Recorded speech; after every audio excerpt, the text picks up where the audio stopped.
नमस्कार, आपका बहुत बहुत स्वागत है। मैं हूं आपके साथ वर्षा शर्मा और रुक करेंगे उत्तराखंड की खबरों की ओर। मुख्य सेवक सदन में आयोजित कार्यक्रम के दौरान मुख्यमंत्री पुष्कर सिंह धामी ने सशक्त बहना उत्सव योजना के अंतर्गत उत्कृष्ट कार्य करने वाले महिला स्वयं सहायता समूह को सम्मानित किया और उनसे संवाद भी किया। इसके साथ ही बता दें कि इस अवसर पर मुख्यमंत्री ने मुख्यमंत्री उद्यमशाला योजना का शुभकर और लोगो जारी किया, जिसका उद्देश्य महिलाओं को स्वरोजगार और उद्यमिता की दिशा में सशक्त बनाना है। मुख्यमंत्री धामी ने हाउस ऑफ हिमालयस के नए उत्पादों और उनकी वेबसाइट का भी लोकार्पण किया। यह पहल प्रदेश की महिलाओं के उत्पादों को बाजार से जोड़ने की दिशा में एक महत्वपूर्ण कदम है। कार्यक्रम में मुख्यमंत्री ने महिला सशक्तिकरण को सरकार की प्राथमिकता बताते हुए कहा कि राज्य की विकास यात्रा में महिलाओं की भागीदारी और मजबूत की जाएगी।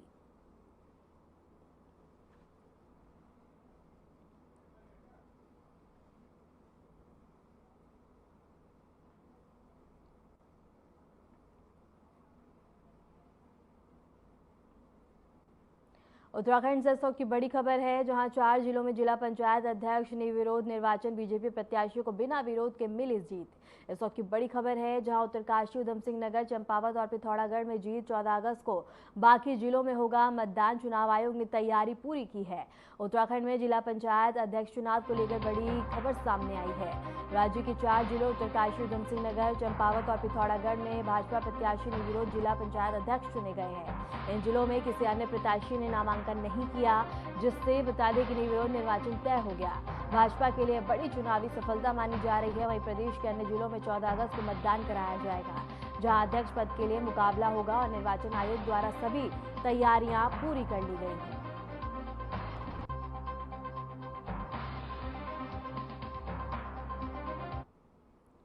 खबर अल्मोड़ा से है, जहां जिला पंचायत अध्यक्ष पद के लिए बीजेपी की उम्मीदवार हेमा गौड़ना ने बता दी कि नामांकन दाखिल किया है।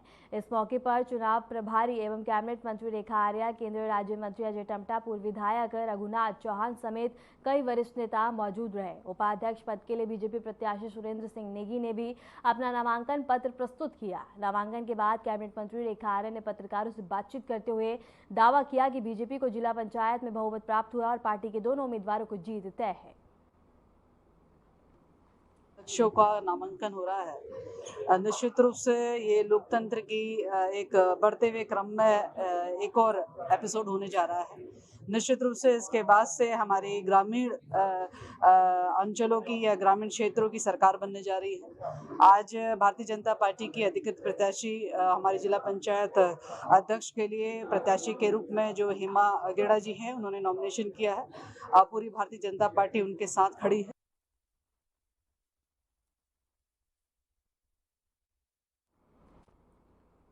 भारी बारिश से प्रदेश में जगह जगह भूस्खलन और सड़क टूटने की घटनाओं के बीच लोक निर्माण मंत्री एवं बता दें कि विधायक सतपाल महाराज ने गड़ीगांव पेनामी सड़क के क्षतिग्रस्त होने पर तुरंत कनेक्टिविटी बहाल करने के निर्देश दिए। सत्यपाल महाराज ने जिलाधिकारी और लोक निर्माण विभाग के अधिकारियों से वार्ता कर युद्ध स्तर पर सड़क खोलने के आदेश दिए हैं।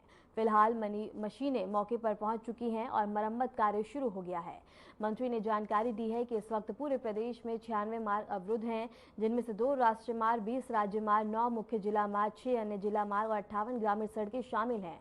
514 मशीनें संभावित अवरोध स्थलों पर तैनात हैं और अधिशासी अभियंताओं को आदेश दिया गया है कि प्राथमिकता के आधार पर सभी मार्ग जल्द खोले जाएं। पंचायत चुनाव की व्यवस्था के चलते मंत्री स्वयं मौके पर नहीं पहुंच पा रहे हैं, लेकिन जल्द ही क्षेत्र का दौरा कर हालात का जायजा लेंगे।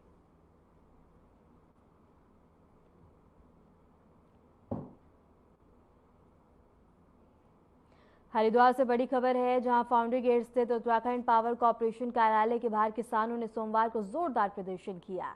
यह विरोध उत्तराखंड किसान मोर्चे के राष्ट्रीय अध्यक्ष गुलशन के आह्वान पर किया गया, जिसमें बड़ी संख्या में किसान जुटे और किसानों का मुख्य आरोप है कि ग्रामीण इलाकों में स्मार्ट मीटर लगाने की योजना पूरी तरह से किसान विरोधी है और इससे उनकी आर्थिक स्थिति पर गंभीर असर पड़ेगा। धरना स्थल पर किसान नेता चंद्रशेखर यादव ने बताया कि अधिशासी अभियंता को प्रबंधन निदेशक के नाम ज्ञापन सौंपा गया। इस ज्ञापन में मांग की गई है कि देहात क्षेत्रों में स्मार्ट मीटर लगाने की प्रक्रिया को तुरंत रोका जाए। इसके साथ ही किसानों ने अपने ट्यूबवेल्स के बिजली बिल पूरी तरह माफ करने और सिक्योरिटी चार्ज की वसूली पर तत्काल रोक लगाने की मांग भी उठाई है। किसानों का कहना है कि सिक्योरिटी चार्ज के नाम पर लगातार अतिरिक्त बोझ डाला जा रहा है, जो पूरी तरह से अनुचित है।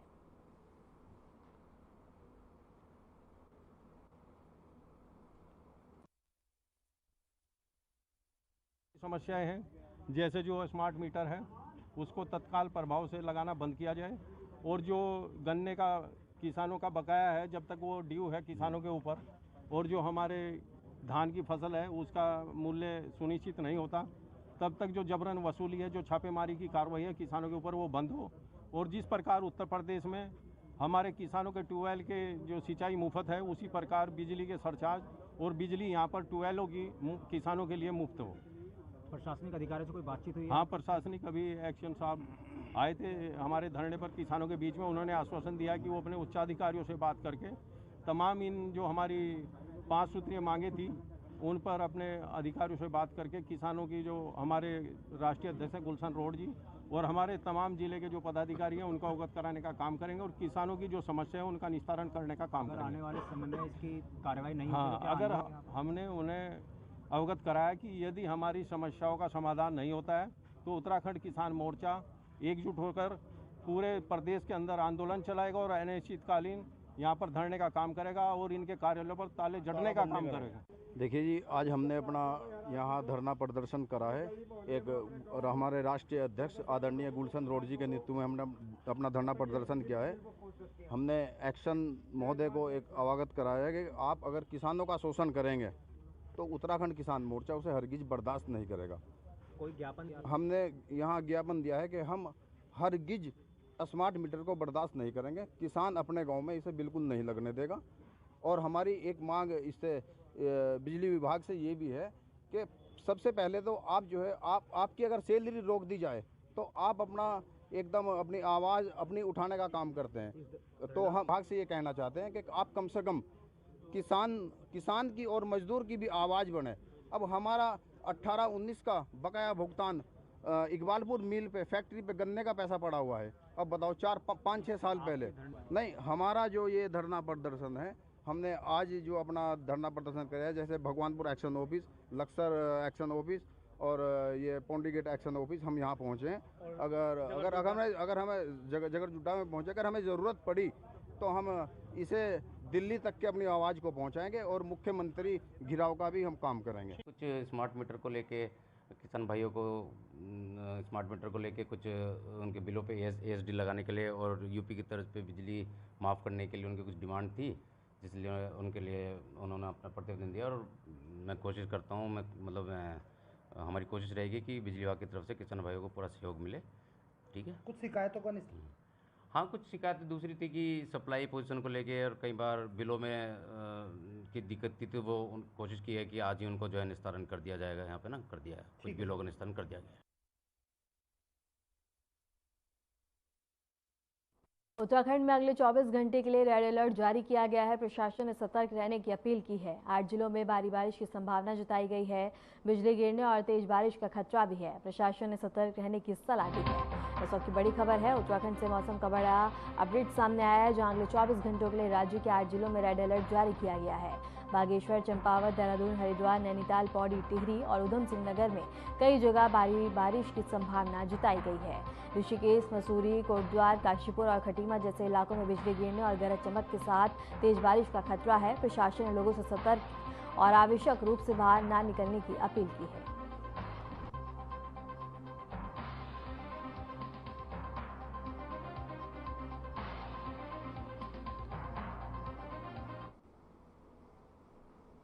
खबर उत्तरकाशी से है, जहां गढ़वाल मंडलायुक्त विनय शंकर पांडे ने आपदा कंट्रोल रूम में मीडिया ब्रीफिंग कर धराली आपदा में चल रहे राहत बचाव और सर्च ऑपरेशन की पूरी जानकारी दी। मुख्यमंत्री के निर्देश पर प्रभावितों को तत्काल 5 लाख रुपए राशि का वितरण शुरू कर दिया गया है और राहत पुनर्वास के लिए सचिव राज्य के अध्यक्षता में 3 सदस्यों की उच्च स्तरीय समिति गठित कर दी गई है।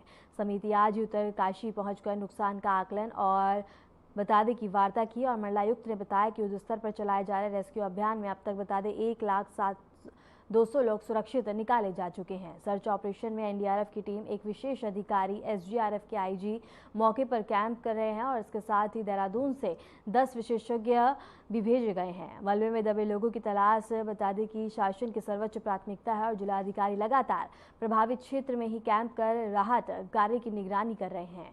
प्रभावितों को प्राप्त खाद्य सामान, कपड़े और दैनिक आवश्यक सामान उपलब्ध कराए जा रहे हैं।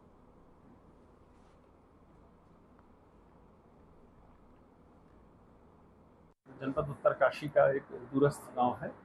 वहां पर 5 तारीख को एक आपदा आई थी और उसके उपरांत तत्काल नेक्स्ट डे मॉर्निंग में ही माननीय मुख्यमंत्री जी सबसे पहले वहाँ गांव में पहुँचे थे और उन्होंने वहाँ के हालात का जायजा लेने के बाद बड़ी संख्या में राहत सामग्री, प्रशासनिक machinery, SDRF, NDRF, army, police के जवान, प्रशासन के अधिकारी सभी का बड़ा तेज़ी से मोबिलाइजेशन हुआ और हम लोगों का आज की तारीख में जो स्टेटस है मैं थोड़ा आपको अवगत कराना चाहता हूँ कि 4 दिनों के चले रेस्क्यू ऑपरेशन में लगभग 1278 लोगों को हमने वहाँ से सुरक्षित निकाल लिया। अब वहाँ से जो लोग भी फंसे हुए थे, चाहे वो बाहरी प्रदेश के लोग हों या जो लोग वहाँ से आना चाहते थे स्थानीय लोग, उनका सभी का रेस्क्यू किया जा चुका है। दूसरा, वहाँ की जो विद्युत आपूर्ति व्यवस्था थी वो बहाल कर दी गई है। हमारे मोबाइल नेटवर्क जो बुरी तरह से प्रभावित थे उन सबको रिस्टोर कर दिया गया है। सप्लाई डिपार्टमेंट और फूड डिपार्टमेंट सभी ने बहुत ही अच्छा कार्य किया और पर्याप्त मात्रा में वहाँ पर खाने पीने का सामान, अनाज, राशन, साथ ही साथ मॉर्निंग से लेकर इवनिंग तक एक व्यक्ति को अपने दैनिक उपयोग की जो भी वस्तुएं होती हैं वो सब लोगों को काफ़ी बड़ी तादाद में उपलब्ध करा दी गई हैं। ठंड के कपड़े, जूते, गम बूट, चप्पल, ये सारे सामान वहाँ पर पहुँचा दिए गए हैं। जिलाधिकारी लगातार वहीं पर कैंप कर रहे हैं और माननीय मुख्यमंत्री जी का 2 दौरा वहाँ पर हुआ। वो खुद धराली गांव तक गए, हम लोग भी साथी थे उनके, गांव वालों से उनकी बातचीत भी हुई। फौरी तौर पर 5 लाख रुपए की अनुग्रह राशि देने की भी माननीय मुख्यमंत्री जी ने घोषणा की थी, वो भी उसका भी वितरण प्रारंभ हो गया है।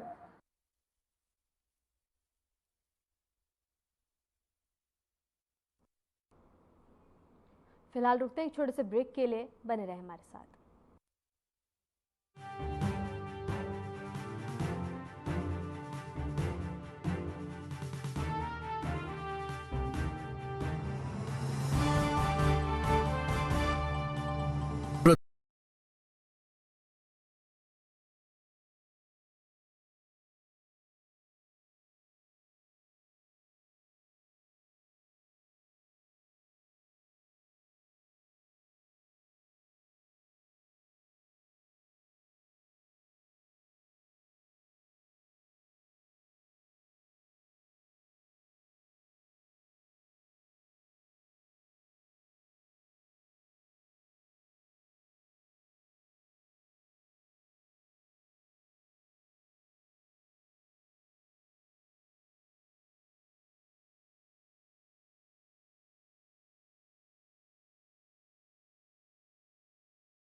पिछले साल की तरह ही इस बार भी हमें हर घर तिरंगा फहराना है। आइए हर घर तिरंगा अभियान को जन जन का उत्सव बनाएं।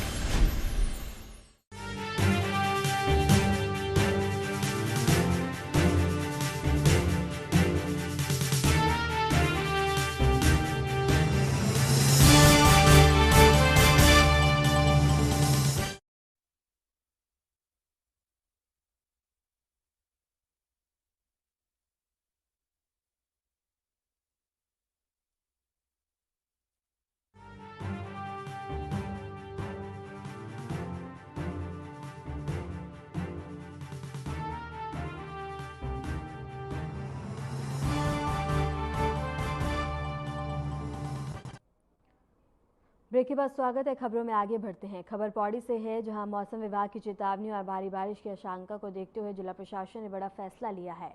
कल मंगलवार 12 अगस्त 2025 को पौड़ी जनपद के सभी सरकारी और बता दें कि स्कूलों में अवकाश रहेगा। यह आदेश कक्षा 1 से लेकर 12 तक सभी स्कूलों पर लागू होगा। प्रशासन का कहना है कि छात्रों की सुरक्षा को देखते हुए कदम उठाया गया है ताकि भारी बारिश, भूस्खलन या सड़कों पर अवरुद्ध जैसी हालात से बच्चों को किसी भी तरह की परेशानी का सामना न करना पड़े। वहीं लोगों से अपील की गई है कि खराब मौसम में आवश्यक यात्रा से बचें और प्रशासन के निर्देशों का पालन करें।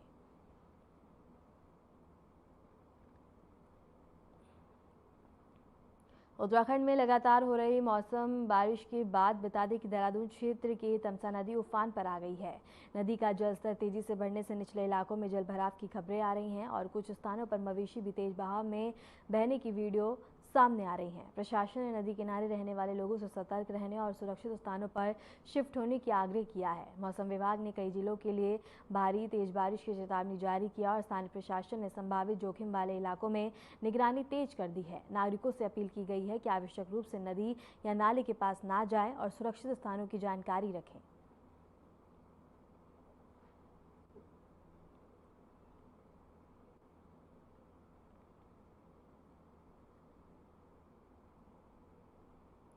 देहरादून के धर्मपुर वार्ड में बाढ़ से 6 मकान क्षतिग्रस्त हो गए। पीड़ित परिवारों से मिलने पहुंची महिला कांग्रेस के प्रदेश अध्यक्ष ज्योति रौतेला ने कहा कि हर पीड़ित तक राहत पहुंचाना उनकी प्राथमिकता है।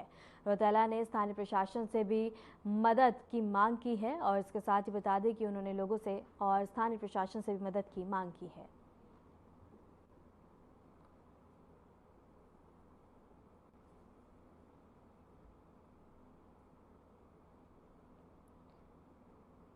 उत्तरकाशी के दरबानी क्षेत्र में बादल फटने के कारण अचानक से बाढ़ आ गई, जिससे धराली और हारसेल इलाकों में व्यापक क्षति हुई है। बाढ़ ने मकान, फसलें और सड़कें बुरी तरह से प्रभावित की हैं। स्थानीय लोग तबाही की वीडियो बना रहे हैं जो हालात की गंभीरता को दर्शाती हैं। प्रशासन ने राहत और बचाव कार्य तेज कर दिए हैं।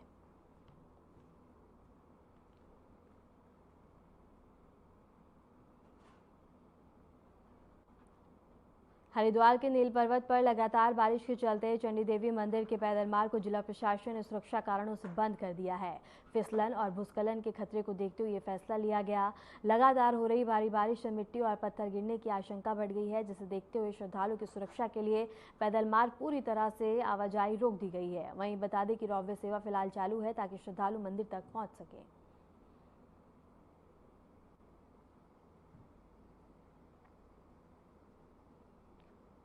उत्तराखंड के अल्मोड़ा, बागेश्वर, चमौली, चंपावत, देहरादून, पिथौरागढ़, रुद्रप्रयाग, टिहरी, गढ़वाल और उधम सिंह नगर और उत्तरकाशी के विभिन्न क्षेत्रों में मध्यम से तीव्र वर्षा, तूफान और बिजली गिरने की संभावना है। खासकर केदारनाथ, जोशीमठ और पुरवेला आसपास के इलाकों में सतर्कता बरतने की सलाह दी गई है। लोगों से सुरक्षित स्थानों पर रहने और आवश्यक सावधानियां बरतने का आग्रह किया गया है।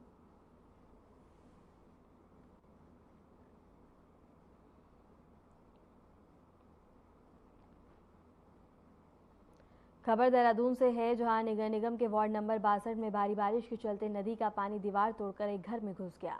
इस हादसे से परिवार को भारी नुकसान हुआ है। बताया जा रहा है कि पिछले साल भी इसी नदी ने नुकसान पहुंचाया था। इस बार फिर बारिश ने उसी परिवार पर कहर ढाया है और स्थानीय लोगों ने प्रशासन से जल्द राहत और स्थायी समाधान की मांग की है।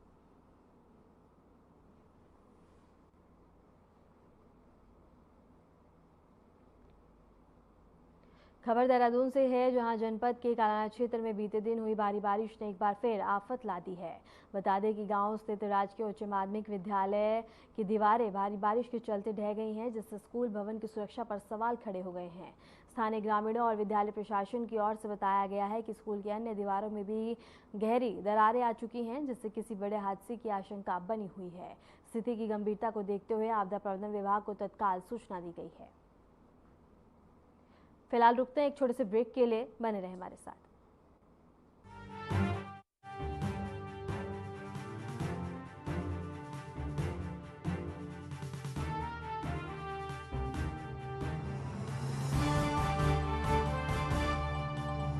प्रधानमंत्री श्री नरेंद्र मोदी के मार्गदर्शन में मुख्यमंत्री श्री पुष्कर सिंह धामी ने कई ऐतिहासिक फैसले लिए हैं, जो देवभूमि उत्तराखंड की सांस्कृतिक विरासत और विकास को आगे बढ़ाने में निर्णायक साबित हुए हैं। मुख्यमंत्री श्री पुष्कर सिंह धामी की दूरदर्शी सोच से आजाद भारत के इतिहास में समान नागरिक संहिता लागू करके नए युग का शुभारंभ करने वाला उत्तराखंड देश का पहला राज्य बना है। देवभूमि उत्तराखंड के संसाधनों और जमीनों को बचाए रखने के लिए जनभावनाओं के अनुरूप सख्त भू कानून लागू किया गया है।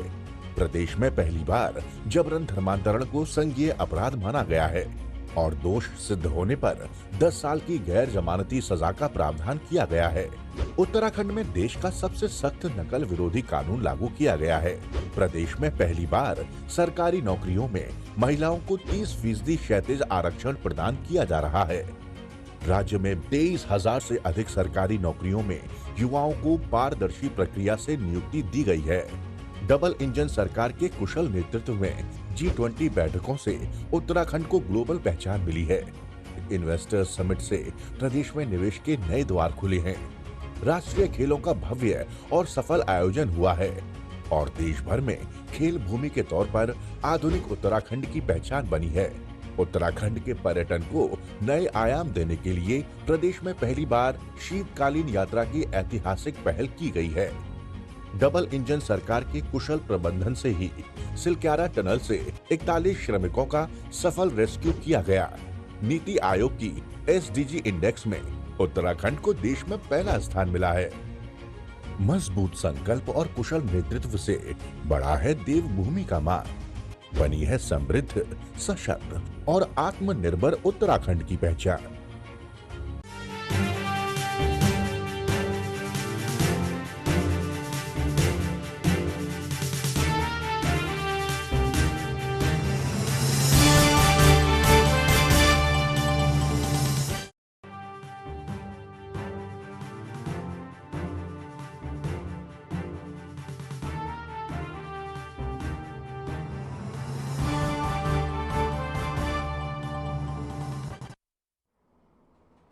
ब्रेक के बाद स्वागत है। खबरों में आगे बढ़ते हैं। खबर दराली से है, जहां आपदा प्रभावित परिवारों को मुख्यमंत्री पुष्कर सिंह धामी के निर्देश पर 5 लाख रुपए की तत्कालीन आर्थिक सहायता के चेक वितरित किए गए। यह राहत गंगोत्री विधानसभा क्षेत्र के विधायक सुरेश सिंह चौहान ने प्रदान की और गत 5 अगस्त को उत्तरकाशी पौड़ी में आई भीषण आपदा में भारी नुकसान हुआ था। मुख्यमंत्री ने प्रभावितों को सहारा देने और पुनर्वास के लिए 3 सदस्यीय समिति गठित की है, जो जल्द विस्तृत रिपोर्ट देगी। सरकार ने पुनर्निर्माण को प्राथमिकता देते हुए प्रभावित परिवारों के साथ खड़े रहने का आश्वासन दिया है।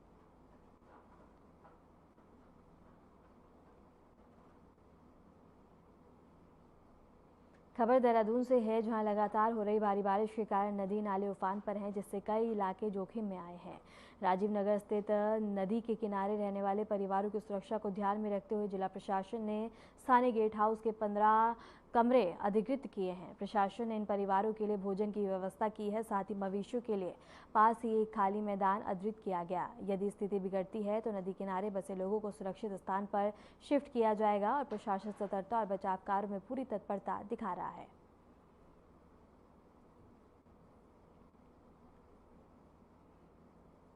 खबर हरिद्वार से है, जहां पिछले कई घंटों से जारी तेज बारिश ने शहर में भारी तबाही मचा दी है। शहर के कई इलाकों में जलभराव की स्थिति उत्पन्न हो गई है। रानीपुर मोड़, जवालपुर, कनहल समेत महत्वपूर्ण क्षेत्रों की सड़कों में पानी भर गया है, जिससे लोगों को आने जाने में काफ़ी दिक्कत हो रही है। प्रमुख मार्गों पर वाहनों की रफ्तार धीमी हो गई है और निचले इलाकों में पानी के घुसने से स्थानीय निवासियों की परेशानी और ज़्यादा बढ़ गई है। प्रशासन ने इस स्थिति को देखते हुए नागरिकों से सतर्क रहने और आवश्यक बाहर निकलने से बचने की अपील की है।